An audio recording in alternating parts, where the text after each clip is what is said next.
যে হিন্দু ইচ্ছা করে নিজের ধর্ম পালন করে, যে হিন্দু বিন্দু পরিমাণ তার ধর্মের প্রতি ভালোবাসা আছে, সেই হিন্দু কোনোদিন তার মূর্তির কাছে কোরআন নেবে না। যে মুসলমান কোরআনকে বিন্দু পরিমাণ ভালোবাসে, সেও কোনোদিন মন্দিরে কোরআন এটা সহ্য করবে না। তাহলে খেলাটা কোথায়? খেলাটা কোন জায়গায়? বিশ্বাস করুন, মূর্তি ভাঙ্গার পর মূর্তি পূজারীরা মূর্তির সামনে যেভাবে কান্না করছে, ওই কান্না দেখে আমারও খারাপ লাগছে। কারণ এটা ধর্মীয় অনুভূতি। এখানে আঘাত লাগবে, প্রতিমাকে লাথি দেওয়ার পর, আঘাত দেওয়ার পর এখানে আঘাত লাগবে। মূর্তির কাছে যে কোরআন ছিল, সেই কোরআনেরই ঘোষণা। মূর্তি যারা পূজা করে, ওদের মূর্তিকে গালি দিও না। মিন দুনিল্লাহ, আল্লাহ তাআলাকে বাদ দিয়ে তারা যে মূর্তির পূজা করে, সেই মূর্তিকে গালি দিও না। বন্ধুরা, আজকের দিনে যতগুলো ইসলাম পড়া গ্রহণকারী ব্যক্তিদের স্টেটমেন্ট আর বক্তব্য শুনেছি, তার মধ্যে বেশিরভাগই থাকে উগ্র জঙ্গি মানসিকতা, জঙ্গি ভাবনা, জঙ্গি চিন্তা, মানে এক কথায় অপরের ক্ষতি। তো কিন্তু এইরকম একজন মুসলিম ব্যক্তির স্টেটমেন্ট পাওয়া খুবই কিন্তু একটি কি বলবো, গবরের মধ্যে পদ্মফুল জন্মানোর মতো। কেননা আপনারা জানেন, আজকের দিনে বেশিরভাগ দিনে যে সমস্ত জায়গায় কন্ট্রোভার্সি শুরু হচ্ছে বা যে সমস্ত জায়গায় ঝামেলা তৈরি হচ্ছে, এরাই থাকে। কিন্তু এদের মধ্যে থেকে এরকম লোকেদের মুখে থেকে এরকম টাইপের কথাবার্তা শোনা সত্যি অবাক করার মতো বিষয়। কেননা গত একদিন আগে বা 2 দিন আগে আমি আপনাদের একটা ভিডিও দিয়েছিলাম ভারতের একজন মুসলিম ব্যক্তির বক্তব্যকে নিয়ে, যেটা শুনে অনেকেরই ভালো লেগেছিল। হয়তো আজকের এই ভিডিওটির বা এনার কথা শুনে আপনাদেরও ভালো লাগবে। যদিও এখানে আমার বক্তব্য এটাই যে ইসলামিক বিশ্বের যে সমস্ত ইসলামিক লোকগুলো স্টেটমেন্ট দিয়ে থাকে বা এরকম বড় বড় ভাষণ দিয়ে থাকে, বিশেষ করে পাকিস্তান আর পূর্ব পাকিস্তান, তাদের মধ্যে কিন্তু এরকম টাইপের লোক খুব কমই থাকে।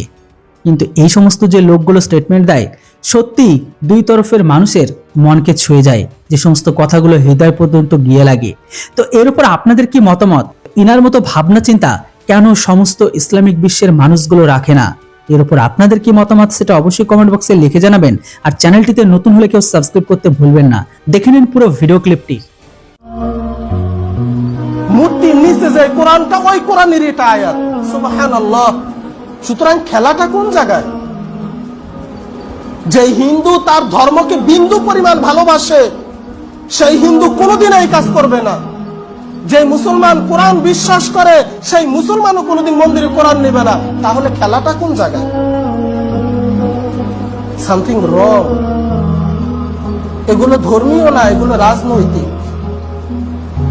ধর্মীয় দাঙ্গা লাগিয়ে দিয়ে ওপারের ব্যালট বাক্সা কারা পূরণ করে, এটাও মানুষ বোঝে। ধর্মীয় দাঙ্গা লাগিয়ে দিয়ে এদেশে কারা ক্রেডিট গ্রহণ করে, এটাও মানুষ বোঝে। মাঝখান থেকে অসহায় কারা? নিরীহ হিন্দু আর আমরা নিরীহ মুসলমান, আমরা অসহায়। তাদের রাজনীতি ডামাডোল বাজে, দাঙ্গা সৃষ্টি হয়, সাধারণ হিন্দু আর সাধারণ মুসলমান মরে। সত্য গোপন করা মহা অন্যায় ভাই। এগুলো ইন্ধন সৃষ্টি করা, এটা সবাই বোঝে। কারণ যে কোরআন পড়ে সে জানে মন্দির ভাঙা অন্যায়। যে হিন্দু ধর্ম পালন করে সেও জানে ধৈর্যই ধর্ম, অহিংসা পরম ধর্ম, এটা সে জানে। তাহলে খেলাটা কোন জায়গায়? হুমায়ুন আজাদের একটা লেখার ভিতরে পড়েছিলাম যে এদেশের ধার্মিকরা উগ্র। ও তো নাস্তিক। এদেশের ধার্মিকরা উগ্র। যারা মন্দির ভাঙে তারা মুসলিম ধার্মিক, যারা মসজিদ ভাঙে তারা হিন্দু ধার্মিক, আর যারা কোনো ভাঙ্গাভাঙ্গির ভিতরে নাই তারাই নাস্তিক। এটা তার মন্তব্য। কিন্তু আমরা কি বলি জানেন? যে মন্দির ভাঙে সে রাজনীতিবিদ, যে মসজিদ ভাঙে সেও রাজনীতিবিদ, যে হনুমানের কোলে কোরআন দেয় সেও রাজনীতিবিদ, আর যে কোনো ষড়যন্ত্রের ভিতরে যায় না সেই ধার্মিক। কি এক অস্বাভাবিক খেলা! আপনি ভাবেন তো, ঠান্ডা মাথায় ভাবেন। যদি আপনি আন্দোলনে নামেন, যদি মন্দির ভাঙেন, লাভ তাদের, যদি চুপ করে থাকেন তাও ক্রেডিট তাদের। কি এক অস্বাভাবিক খেলা! আমরা ফুটবল, তারা খেলোয়াড়। এগুলো ইন্ধন। যে হিন্দু ইচ্ছা করে নিজের ধর্ম পালন করে, যেই হিন্দু বিন্দু পরিমাণ তার ধর্মের প্রতি ভালোবাসা আছে, সেই হিন্দু কোনোদিন তার মূর্তির কাছে কোরআন নেবে না। যেই মুসলমান কোরআনকে বিন্দু পরিমাণ ভালোবাসে, সেও কোনোদিন মন্দিরে কোরআন এটা সহ্য করবে না। তাহলে খেলাটা কোথায়? খেলাটা কোন জায়গায়? বিশ্বাস করুন, মূর্তি ভাঙ্গার পর মূর্তি পূজারীরা মূর্তির সামনে যেভাবে কান্না করছে, ওই কান্না দেখে আমারও খারাপ লাগছে। কারণ এটা ধর্মীয় অনুভূতি। এখানে আঘাত লাগবে, প্রতিমাকে লাথি দেওয়ার পর, আঘাত দেওয়ার পর এখানে আঘাত লাগবে। মূর্তির কাছে যে কোরআন ছিল, সেই কোরআনেরই ঘোষণা।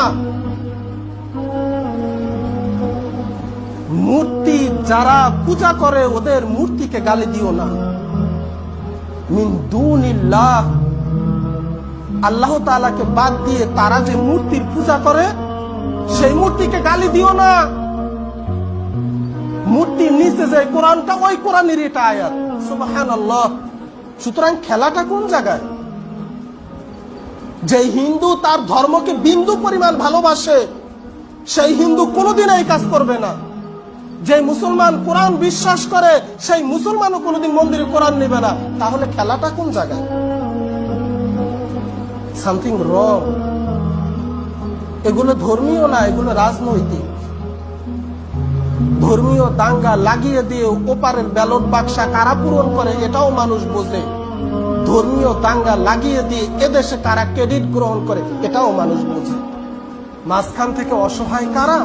নিরীহ হিন্দু আর আমরা নিরীহ মুসলমান, আমরা অসহায়।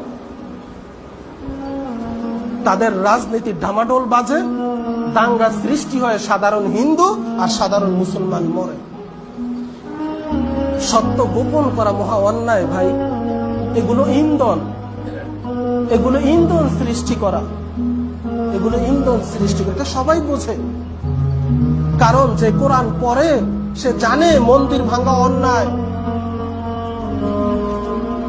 যে হিন্দু ধর্ম পালন করে, সেও জানে ধৈর্যই ধর্ম, অহিংসা পরম ধর্ম, এটা সে জানে। তাহলে খেলাটা কোন জায়গায়? হুমায়ুন আজাদের একটা লেখার ভিতরে পড়েছিলাম যে এদেশের ধার্মিকরা উগ্র। ও তো নাস্তিক। এদেশের ধার্মিকরা উগ্র। যারা মন্দির ভাঙ্গে তারা মুসলিম ধার্মিক, যারা মসজিদ ভাঙ্গে তারা হিন্দু ধার্মিক, আর যারা কোনো ভাঙ্গা ভাঙ্গির ভিতরে নাই তারাই নাস্তিক। এটা তার মন্তব্য। কিন্তু আমরা কি বলি জানেন? যে মন্দির ভাঙ্গে সে রাজনীতিবিদ, যে মসজিদ ভাঙ্গে সেও রাজনীতিবিদ, যে হনুমানের কোলে কোরআন দেয় সেও রাজনীতিবিদ, আর যে কোনো ষড়যন্ত্রের ভিতরে যায় না সেই ধার্মিক। কি এক অস্বাভাবিক খেলা! আপনি ভাবেন তো, ঠান্ডা মাথায় ভাবেন। যদি আপনি আন্দোলনে নামেন, যদি মন্দির ভাঙেন, লাভ তাদের, যদি চুপ করে থাকেন তাও ক্রেডিট তাদের। কি এক অস্বাভাবিক খেলা! আমরা ফুটবল, তারা খেলোয়াড়। এগুলো ইন্ধন।